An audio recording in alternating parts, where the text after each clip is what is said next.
नमस्कार, news line में आप सबों का स्वागत है। इस वक्त की खास खबरों के साथ मैं हूं राम। खबरों की शुरुआत करेंगे। सबसे पहले, राज्य में जब सरकार रोजगार सृजन और औद्योगिक विकास को प्राथमिकता दे रही है, वहीं जमीनी सच्चाई कुछ और ही कहानी बयां कर रही है। देवीपुर थाना क्षेत्र के घोंघाडी गांव से आई ताज़ा घटना न सिर्फ चिंताजनक है, बल्कि इसने कानून व्यवस्था और निवेश वातावरण की असली तस्वीर को उजागर कर दिया है। गत दिवस घोंघाडी स्थित एक निजी खदान में कुछ असामाजिक तत्वों ने आतंक का ऐसा नंगा नाच किया जिसने पूरे इलाके को स्तब्ध कर दिया है। खदान संचालक मोहम्मद फैजल और उनके मैनेजर पर उस समय जानलेवा हमला किया गया जब उन्होंने हर महीने 2 लाख रुपए की रंगदारी देने से इनकार कर दिया। दबंगों ने खदान में घुसकर पहले बर्बर तरीके से पिटाई की, फिर नगद व कीमती सामान की लूटपाट कर मौके से फरार हो गए। पुलिस जब तक मौके पर पहुंची, सभी आरोपी फरार हो चुके थे। खदान मालिक द्वारा एक नामजद व 30 अज्ञात हमलावरों के विरुद्ध देवीपुर थाना में प्राथमिकी दर्ज कराई गई है। यह कोई पहली घटना नहीं है। पूर्व में भी इस खदान से जुड़े संचालकों को रंगदारी के लिए प्रताड़ित किया जा चुका है। ऐसा प्रतीत होता है कि अपराधियों के हौसले इतने बुलंद हैं कि उन्हें न कानून का डर है और न प्रशासन की परवाह का। रोजगार चाहिए लेकिन सुरक्षा नहीं मिल सकता है। यह घटना सिर्फ एक खदान पर हमला नहीं, बल्कि राज्य के आर्थिक विकास की संभावनाओं पर हमला है।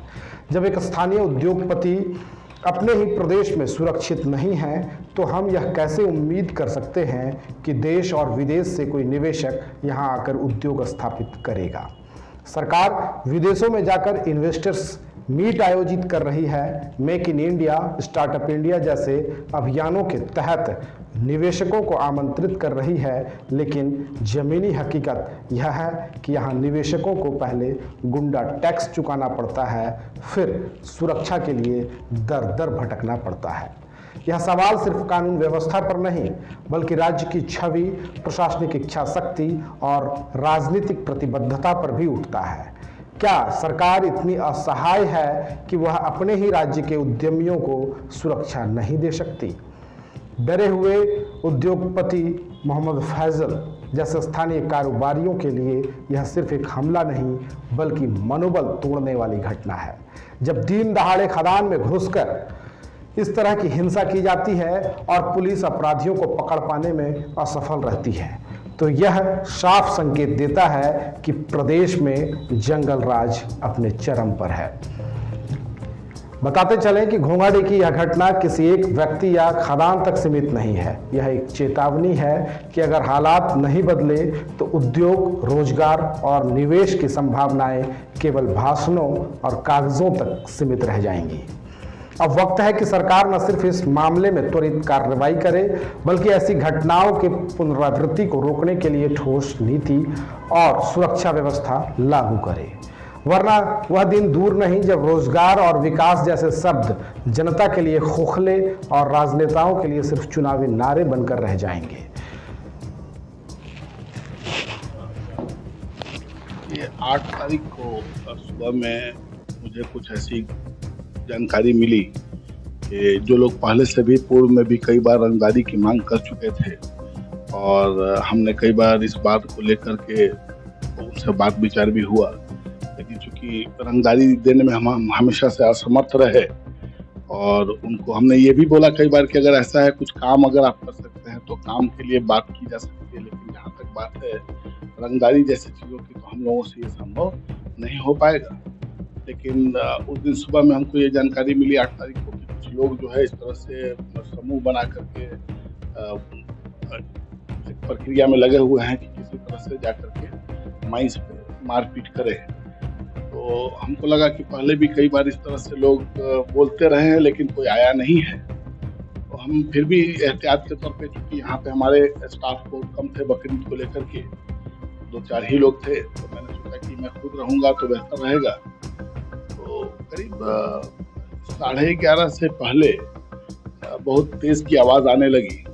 मैं रूम से बाहर निकला तो देखा कि बहुत सारी महिलाएं और बहुत सारे लोग जो हैं आकर के हमारे गेट पर पत्थर वगैरह मार रहे, डंडा वगैरह मार रहे हैं और बहुत अपशब्दों का इस्तेमाल कर रहे हैं। तत्काल तौर पे हमने बोला कि भाई सब लोग अपना जगह पर रहिए, उनसे कुछ बोलने की आवश्यकता नहीं, क्योंकि देखने में लोगों का जो बर्ताव था वो थोड़ा सा उग्र था। पीछे से कुछ वो लोग थे जो लोग पहले भी इस तरह का नाजायज हमसे डिमांड रखे थे। तो हमने बोला कि बचाओ, अपने लोगों की बचाओ करें, वही बेहतर होगा। इस बीच में उन्होंने गेट तोड़ दिया, जिसका कुछ वीडियो भी सामने आया बाद में, जो हमने प्रशासन को मुहैया करा दिया है। गेट तोड़ के ये लोग अंदर आए और इन्होंने हमारे एक स्टाफ हैं कुंदन कुमार, उनको उठा के पटका 2-3 बार। तो किसी तरह से वो साइड हुए। उसके बाद मैंने सोचा कि क्या किया जाए, क्योंकि यहाँ बहुत उपद्रव मचा रहे थे, हमारी गाड़ियों को तोड़ा, शीशा वगैरह फोड़ा, उन्होंने हंगामा कर रहे थे अंदर। तो फिर उसके बाद एकाएक उनमें से कुछ लोगों ने हमारी तरफ बढ़े और हमको पकड़ के हमारा मोबाइल छीना, हमको मारना शुरू किया। और उसी दौरान एक लड़का है जिसने हमारे गले से चेन था हमारा, उस चेन को छीन लिया और चश्मा वगैरह भी हमारा मार के तोड़ दिया इन लोगों ने।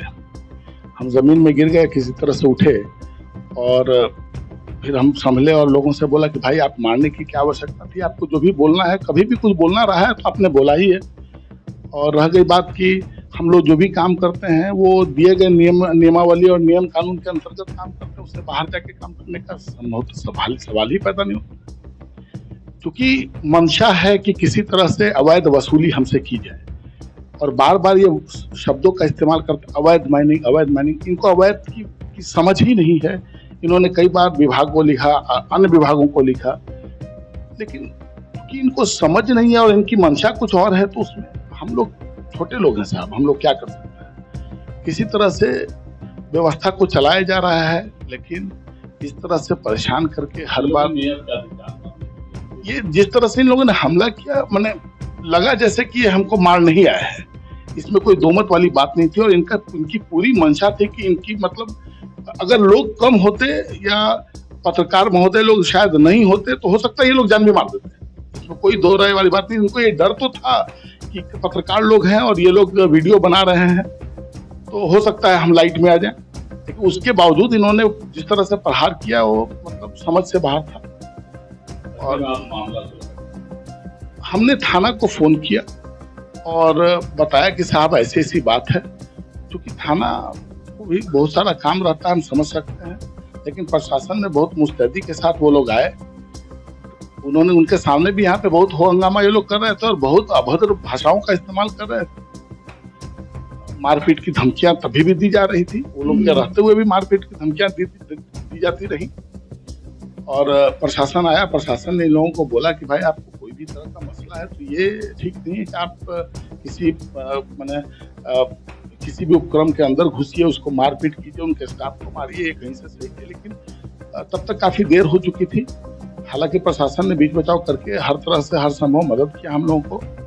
और उसके बाद हम लोगों ने प्रशासन से गुहार लगाई कि साहब इस तरह से हमको कभी भी, हम लोग यहाँ पे दूर दराज इलाके में काम करते हैं, हमारे बहुत सारे गरीब स्टाफ लोग हैं, हम लोग किसी तरह से गुजर बसर करते हैं, यहाँ पे बेसिक सुविधाओं के साथ हम लोग की जिंदगी गुजरती है।